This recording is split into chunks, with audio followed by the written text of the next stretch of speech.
मौत के बाद अलगाववादी नेता सैयद अली शाह गिलानी के शरीर पर पाकिस्तानी झंडा लपेटे जाने और राष्ट्र विरोधी नारे लगाने के मामले में महबूबा मुफ्ती का बयान आया है।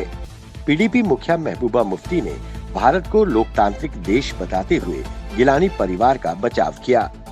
इस मामले में महबूबा मुफ्ती ने पुलिस को ही कटघरे में खड़ा कर दिया।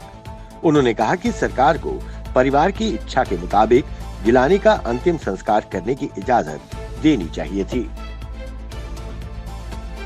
जम्मू में कुंजवानी से लेकर सिद्धड़ा तक नेशनल हाईवे 4 लेन को अतिक्रमण से मुक्त करने के लिए national highway authority of India की तरफ से शुरू किए गए विशेष अभियान के दौरान आज नरवाल क्षेत्र में दुकानों, व्यापारिक संस्थाओं, झुग्गी इत्यादि पर पीला पंजा चला।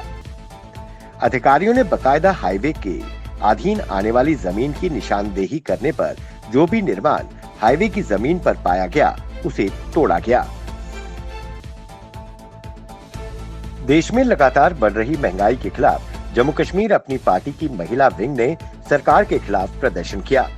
प्रदर्शनी मैदान जम्मू से नारेबाजी करते हुए अपनी पार्टी की महिला कार्यकर्ताओं ने तवी का पुल बंद करने का प्रयास किया, लेकिन पुलिस ने बैरिकेड्स लगाकर उन्हें रोक दिया। महिलाओं की पुलिस से धक्का मुक्की भी हुई। वहीं महिलाओं ने कहा कि 2 महीने में 2 बार रसोई गैस के दाम बढ़ाए गए।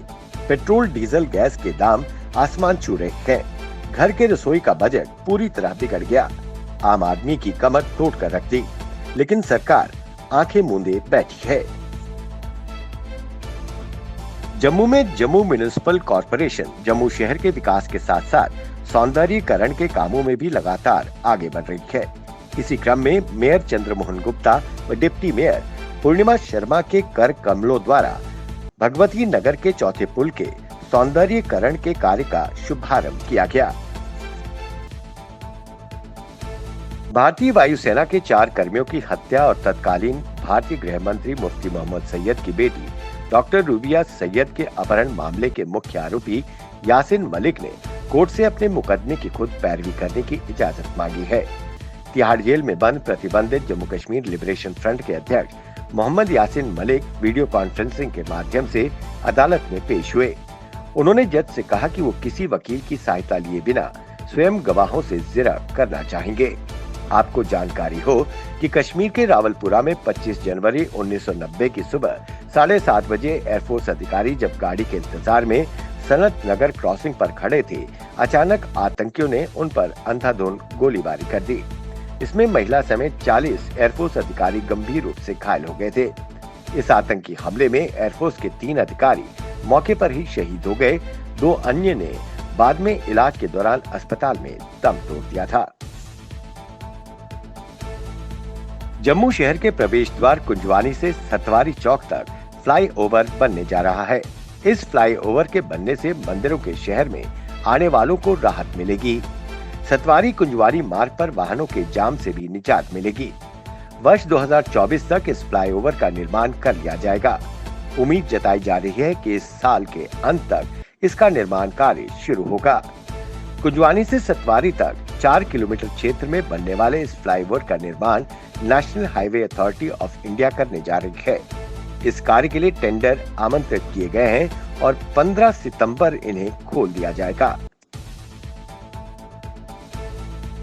जम्मू यूनिवर्सिटी के डिस्टेंस एजुकेशन ने अंडर ग्रेजुएट दाखिलों के लिए अधिसूचना जारी कर दी है।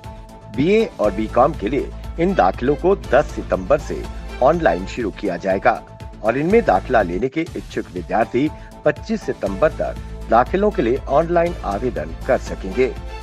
इन दाखिलों के लिए 12वीं कक्षा पास कर चुके विद्यार्थी आवेदन कर सकते हैं। अगर किसी विद्यार्थी ने जम्मू कश्मीर शिक्षा बोर्ड के बाहर से 12वीं कक्षा पास की है तो उन्हें अलग से एक हलफनामा भी जमा कराना पड़ेगा। कुपवाड़ा जिले में सोशल मीडिया और यूट्यूब न्यूज चैनल्स पर रिपोर्टिंग करने वाले बड़ी संख्या में स्वयंभू पत्रकार सामने आए हैं। प्रशासन को रिपोर्ट मिली है कि उनमें से ज्यादातर की पहचान या रिकॉग्नाइज्ड नहीं है। राष्ट्रपति रामनाथ कोविंद ने यहां भारतीय नौसेना की एविएशन विंग को प्रेसिडेंट कलर से सम्मानित किया। इस मौके पर रामनाथ कोविंद ने कहा कि संकट के समय में नौसेना के त्वरित और प्रभावी तैनाती ने देश को हिंद महासागर क्षेत्र का पसंदीदा सुरक्षा साझेदार और प्रतिक्रिया देने के मामले में अव्वल बनाया है। रामनाथ कोविंद ने पणजी से 40 किलोमीटर दूर वास्को में स्थित आईएनएस हंसा बेस पर आयोजित कार्यक्रम को संबोधित करते हुए ये बात कही। यहाँ उन्हें भारतीय नौसेना द्वारा गार्ड ऑफ ऑनर दिया गया। प्रेसिडेंट कलर किसी भी सैन्य इकाई को देश की असाधारण सेवा के लिए दिया जाने वाला सबसे बड़ा सम्मान है।